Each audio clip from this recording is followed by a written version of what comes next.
Италияда жемқорлыққа қарсы жаппай ереуіл өз жалғасын тапты. 20 мыңдай азамат түнгі клубтарының бірінде болған өрт апатына байланысты Бухарест көшелерінде кезекті шеру өткізді. Осыған орай сейсенбі күні елдің премьер-министрі қызметінен кеткен. Алайда шерушілер бұған қанағаттанар емес. Олар Румыния президенті Клаус Йоханнистің орнын босатқанын талап еткен. Біз жемқорлықпен күресуге келдік. Егерде елімізде коррупция жойылмаса, халық билікті өзі жазалайды. Бұрын еліміз бостандық үшін күрессе, бүгін біз әділдікті қалаймыз.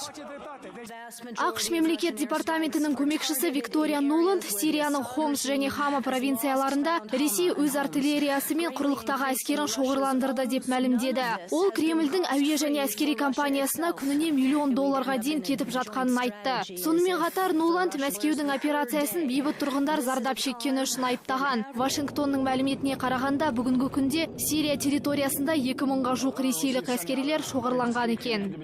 НАСА ғарыш агенттігі Ультра HD атты ең жоғары сапада түсірілген күн планетасының суреттерін жариялады. Күн динамикасының обсерваториясы атты аппарат 5 жыл бұрын іске қосылып, ең ыстық жұлдыздың белсенділігін бақылаған. Жерге 12 секунд сайын сурет жіберетін аппарат күннің магниттік күш беретін сызықтарын түсіріп алған. Бұл құбылыс ғылымдар арасында әзірше түсініспеушілік тудыруда. Олар планетаның қалайша жерге әсер ететінін зерттеуі тиіс.